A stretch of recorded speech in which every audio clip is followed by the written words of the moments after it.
about his wife Sarah. She is my sister. So King Abimelech of Gera, sorry if I pronounce these names wrong, and Sarah brought to him. But God came to Abimelech in a dream by night and said to him, "You are about to die because of the woman you have taken, for she is a married woman." Now Abimelech had not approached her, so he said, "Lord, would you destroy a nation even though it is innocent? Didn't he himself say to me, 'She is my sister'? And she herself said, 'He is my brother.' I did this with a clear conscience and clean hands." Then God said to him in the dream, "Yes, I know that you did this with a clear conscience. I have also kept you from sinning against me. Therefore, I have not let you touch her. Now return the man's wife, for he is a prophet, and he will pray for you, and you will live. But if you do not return her, know that you will certainly die, you and all who are yours." Early in the morning, Abimelech got up, called all his servants together, and personally told them all these things, and the men were terrified. Then Abimelech called Abraham in and said to him, "What have you done to us? How did I sin against you that you have brought such enormous guilt on me and on my kingdom? You have done things to me that should never be done." Abimelech also asked Abraham, "What made you do this?" Abraham replied, "I thought, there is absolutely no fear of God in this place. They will kill me because of my wife. Besides, she really is my sister, the daughter of my father, though not the daughter of my mother, and she became my wife. So when God had me wander from my father's house, I said to her, 'Show your loyalty to me wherever you go, and say about me, he's my brother.'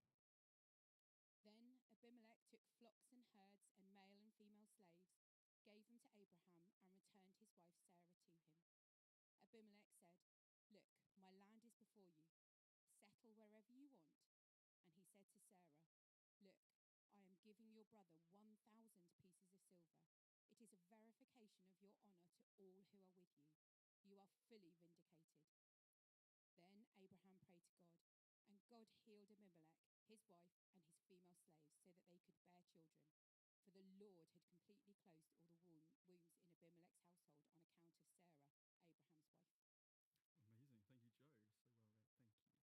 Thank you, Joe. So well read. Thank you. So good morning. My name's Matt Roberts. If you don't know me, I'm one of the elders here at Christ Central. I normally go to our Stacey Centre congregation, but it is a pleasure to be here today. So as well as being an elder, I, in my day job, am a primary school teacher. So I teach year 5, and I have a brilliantly bright class of children. But for anyone who works with children, you will know they have this ability to surprise you in many ways. They have this ability to surprise you in ways that are amazing and brilliant. For example, my favourite thing is when they finally get something after like weeks of practice and they finally get the skills, the best feeling. And another time we did this community circle. So Monday and Friday we start the day with a community circle. We sit in a circle, we play some games, we discuss an issue, we discuss a question. And one of the questions was, if you were Prime Minister, what would you do? And most kids were like, we'd get rid of school, we'd have ice cream for breakfast. But one girl in my class, she said, if I was Prime Minister, I'd get rid of child labour, I'd make sure every child in the world had free education and free healthcare.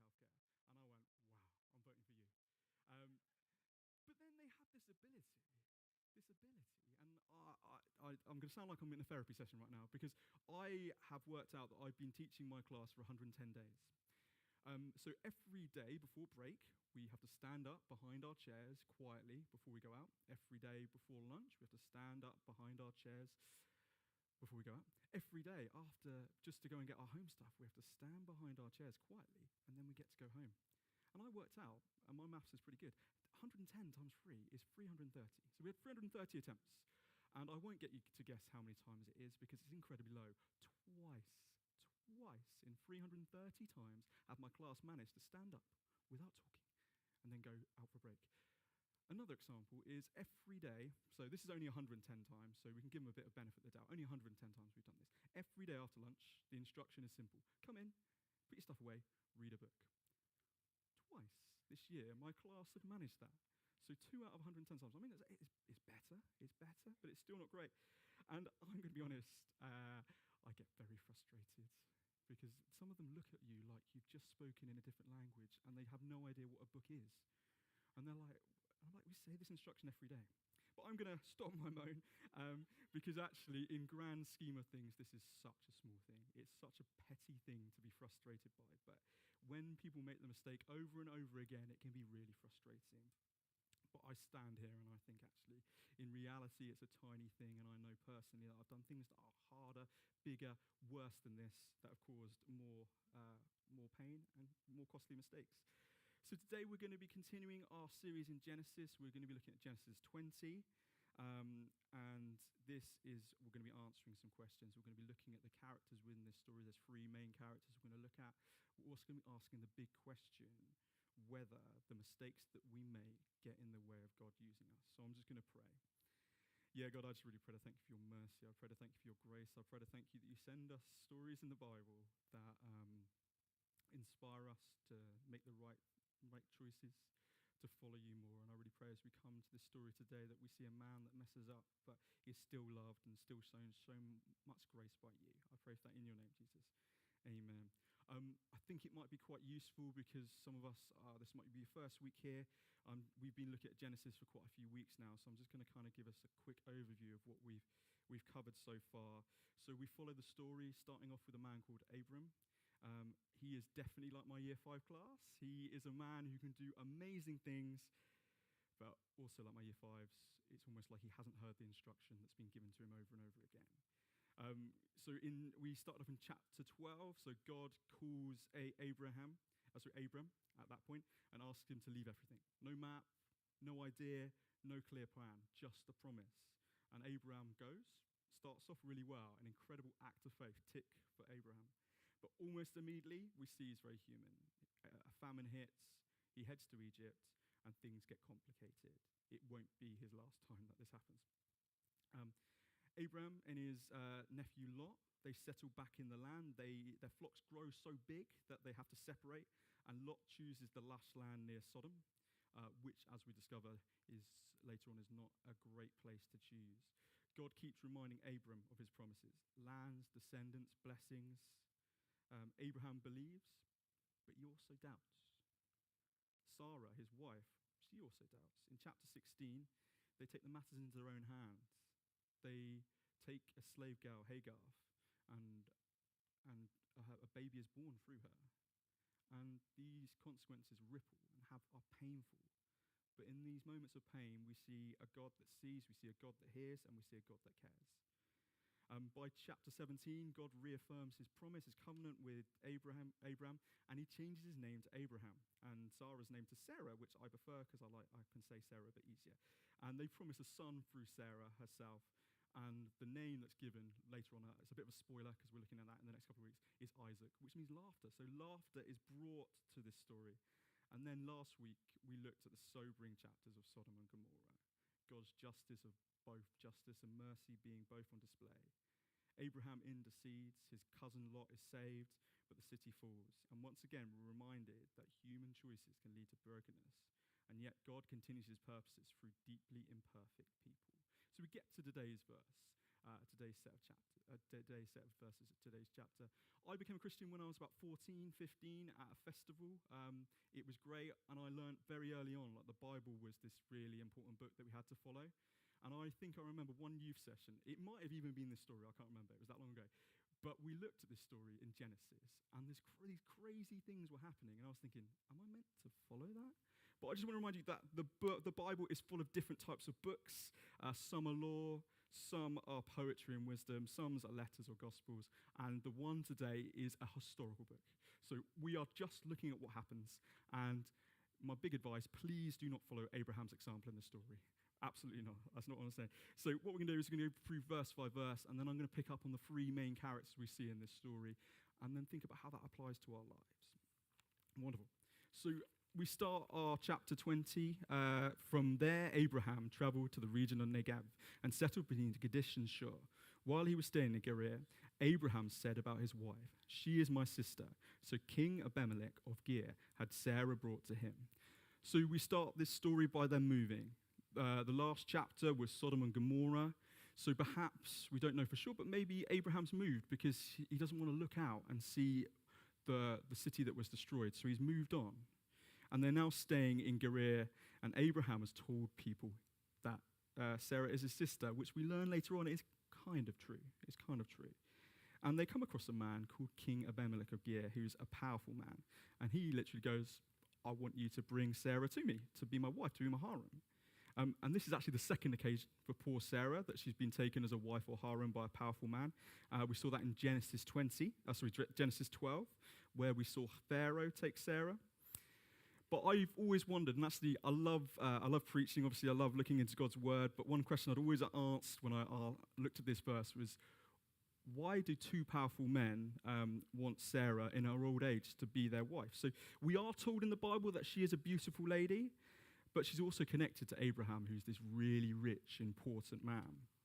So it could be two reasons. It could be motivated by lust.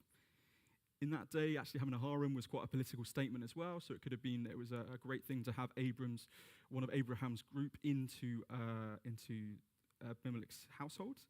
But either way, it's about power. And the next question that comes up is, why does Abraham tell people that Sarah's his wife, his sister, and which is true. We do find that out later on, that he is his half-sister, but why does he do it? And the reason is fear. He is not honest with the king because he fears if the king knows that Sarah is his wife, that he will just kill Abraham and take her anyway. So we come to our next verse, which is verse 3. But God came to Abimelech in a dream by night and said to him, you are about to die because the woman you have taken, for she is a married woman. And this is a brilliant verse. So where Abraham, the man who should be looking after his wife, has abandoned her. He's left her. And God steps in. God's not forgotten about Sarah. He steps in. And Abimelech, who's one of the most powerful people at that time, he gets a terrifying warning from God. He's a dead man because he's taken a married wife, a married woman. And this actually feels quite drastic, that actually in that culture, Abimelech can clearly say with a clean conscience that actually he's done nothing wrong. But there's something that Donald Barnhouse, who's an American pastor, wrote. He said, actually, suppose Abimelech had taken Sarah and God had not intervened. 2 seeds would have been at the door to Sarah's womb, and to this day an element of doubt would cling to the ancestry of our Lord. So as well as protecting Sarah and Abraham, as well as protecting them, God is thinking big picture. Because we know in a couple of chapters' time we're told about the birth of Isaac, and from that generation after generation leads to Jesus.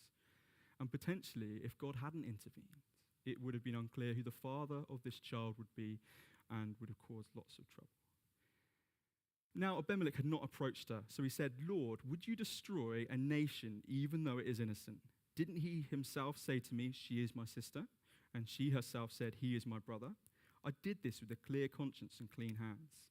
Then God said to him in a dream, yes, I know that you did this with a clear conscience. I have also kept you from sinning against me. Therefore, I have not let you touch her. Now return the man's wife, for he is a prophet, and he will pray for you, and you will live. But if you do not return her, know that you will certainly die, you and all who are yours. So this is the conversation that's had in the dream between Abimelech and God. He's not been intimate with Sarah, and actually asked, I think, a pretty fair question. He said, are you going to destroy a nation even though it's not done anything wrong? And actually, he feels he hasn't done anything wrong. It's quite a dramatic response. Because it's not that Abimelech has done anything wrong. Abimelech's been misled by Abraham. He was told that Abraham and Sarah were brothers and sisters, which, as we learn later on, is partly true. As Abimelech says, he did not know that he was doing anything wrong, as he believed what he was told. And I just want to clarify, we know that's not right in our culture today, but in that culture back then, that would have been okay. Obviously, we look back in history, but actually, Abimelech can clearly say, I didn't know she was his wife. God replies, saying that he knows this to be true, and Abimelech acted with a clear conscience. Because Abimelech's heart was right in the situation, God actually steps in and keeps him from committing a worse sin. And what's brilliant is God's not only protecting Sarah in the story, he's not even protecting Abraham, he's also protecting Abimelech from unwittingly doing something wrong.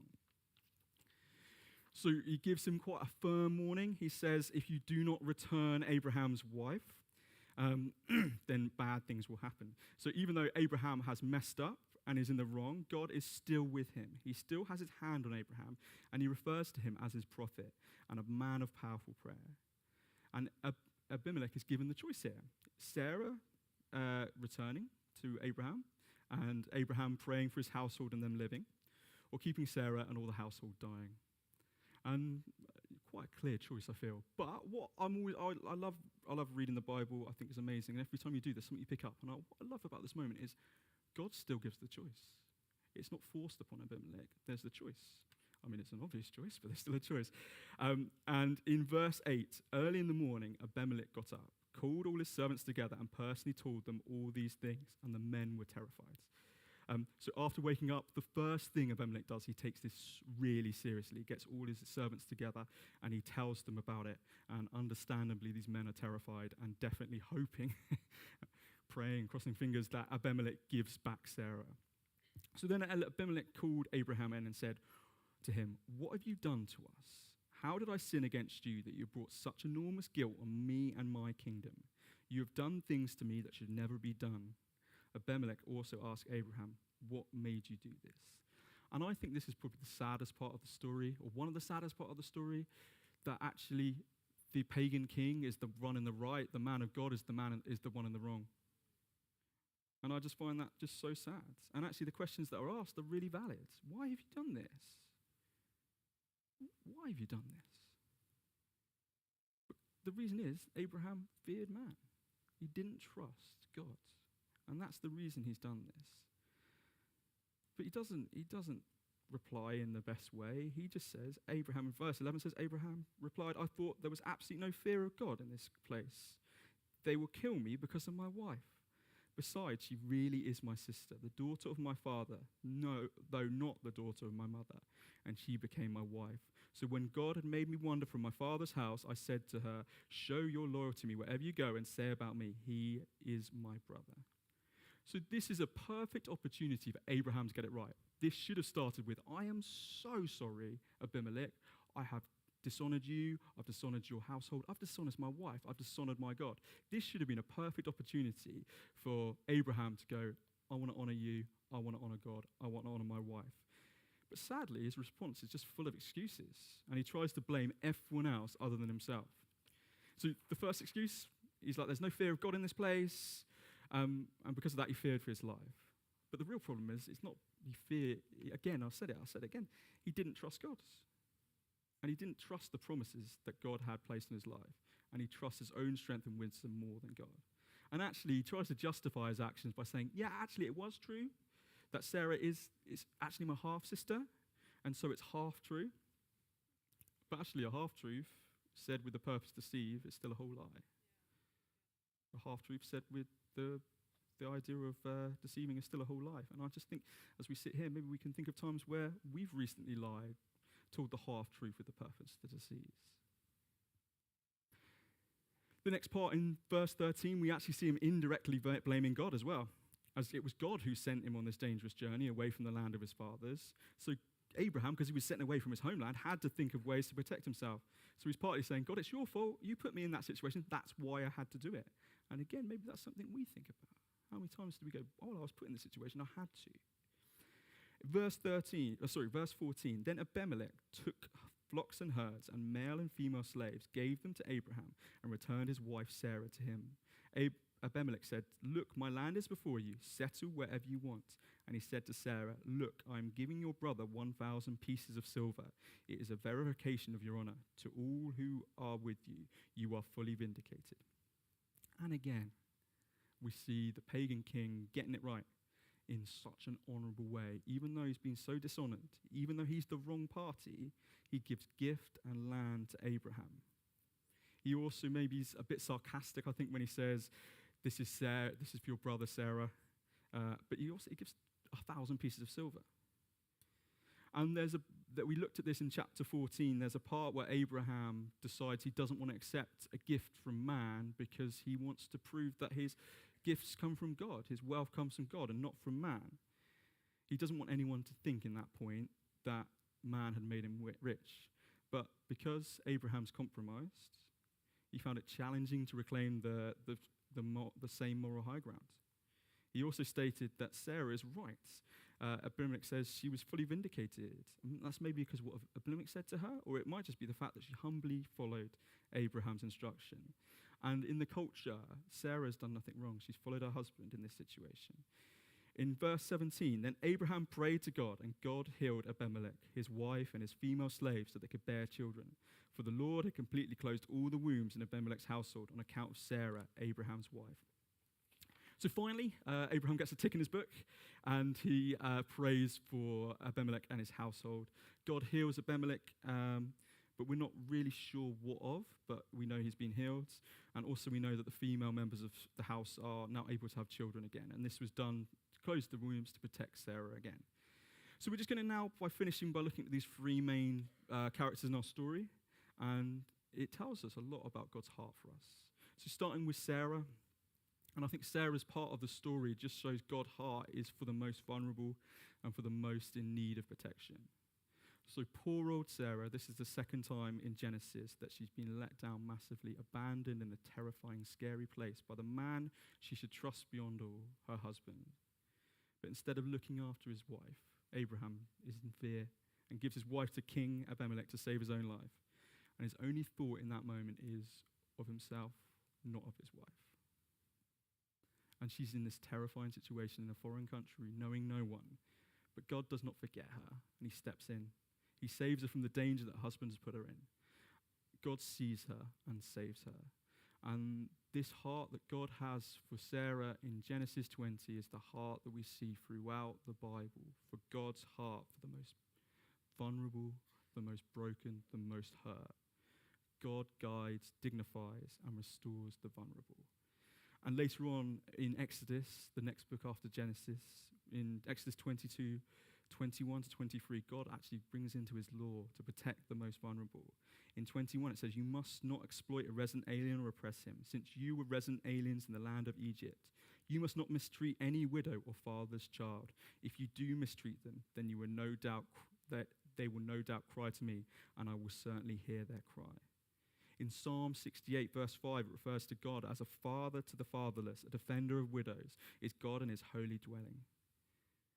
God identifies himself as the protector of the most vulnerable, the most hurt, the most broken, the unprotected in society. And this is also seen when Jesus walks the earth. The people he chooses to be with are those that are the most broken, the most vulnerable, with the tax collectors, with the lepers. He welcomes children, and he loves the most marginalized in our culture. And actually, I think there's loads of us probably sat here today feeling a little bit like Sarah, that people in our lives that should have done better didn't, and left us in a situation that was scary and broken, and it hurt you. But what's amazing in this story, we see that God sees that. He sees what you're going through, and he steps in. He's not going to leave you. And also, I want you to know, as a church, we love you, we care for you, and you feel like that. Come speak to us. We'll pray for you, we'll support you, we love you. But most importantly, we'll point to a God that loves you in that situation. Number two, I think we look at Abimelech, and I think Abimelech represents the fear we have in man.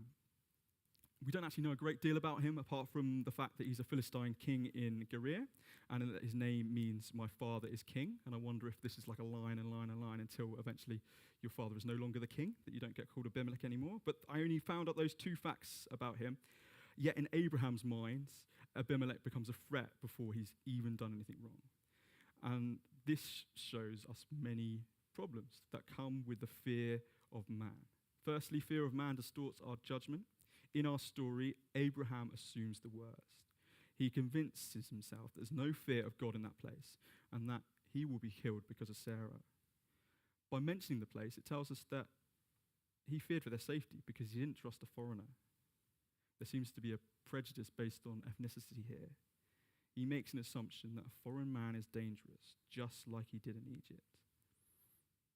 When we think about our society today, I think we see that a lot. An assumption of people that are different leads to racism. Fear fills in the gap with suspicion. It exaggerates danger and minimizes God's promises. Instead of trusting God's protection, Abraham leans on his own. When we fear people more than we fear God, our thinking becomes not clear, and we act out of self-protection rather than faith. Secondly, fear of man often makes us focus on protecting ourselves or doing it in our own strength instead of trusting God. Abraham doesn't just misjudge Abimelech. He comes up with a plan to keep himself safe. He asks Sarah to say she is his sister so he won't be killed. On doing this, Abraham focuses on his own plan rather than the promises God has for him. God's already promised him blessing. He's already promised him descendants through Sarah. But Abraham acts like the promise depends on him getting his way out of it and keeping himself safe. When we have fear of man, we feel like we need to control everything, what people think, the outcome we face. But fear of God works differently. It's about trusting him and remembering that he's in control, not us. When we fear God more than people, we let go of trying to protect ourselves, and we walk in faith. And I think all of us have experienced times of fearing man, and I just thought it'd be really useful just to have a few practical examples, of practical ways to help us when we go through this, because it's a very normal thing in our Christian walk and our walk as human beings is to fear man. So number one is the Bible, and if you teach in Sunday school, that is always the answer, or it's Jesus or the Bible. And in this one, it is a good answer, because the Bible is full of promises God has for us. I could give you 50. But I'm only going to give you 3 because I know we want tea and coffee in a second. So the verses that I found were Hebrews 13, verse 6. It says, "Therefore we may boldly say, the Lord is my helper. I will not be afraid.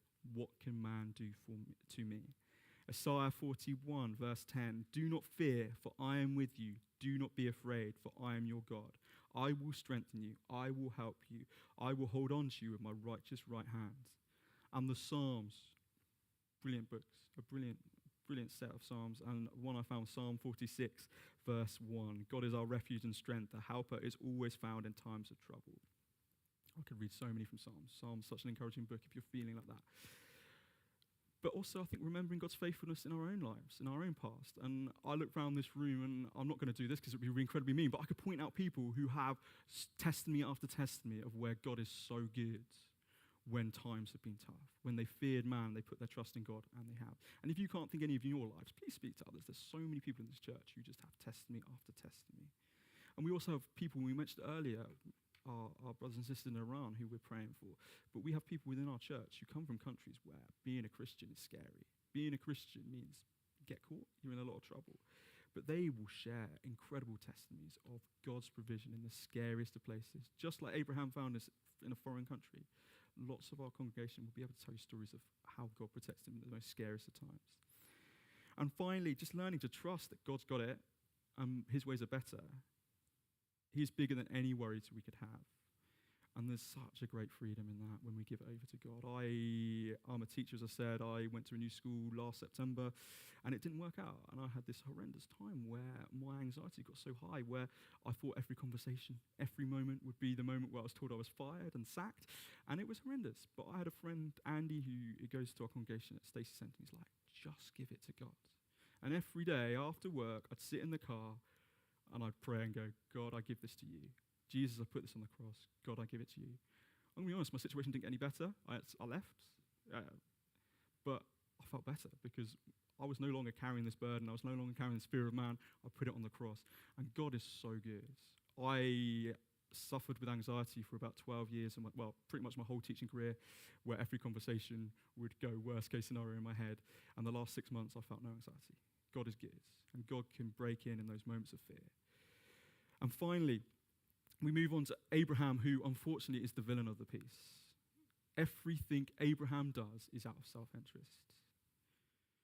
And God has chosen Abraham. And I'm not criticizing God, but if it was me in this moment, if I was in charge, I'd be picking someone else. I'd be like, you've had one chance. Giving your wife away once, pretty bad. Giving your wife away twice, unforgivable, horrendous. That's how I feel about it, just to make that clear. But luckily, I'm not God. But we see God use Abraham so much, even though he is so broken, even though he's made those mistakes. God chooses to still use him. If the band could come up, that would be amazing. So firstly, we see grace right in the middle of the failure. In the middle of this story, there is lots of failure, but there's more grace. Abraham just acts out of fear. He deceives. He puts the person that he should be looking after most in the most vulnerable position, and actually risks the very promise that God has for him, the promise that his descendants will lead to Jesus.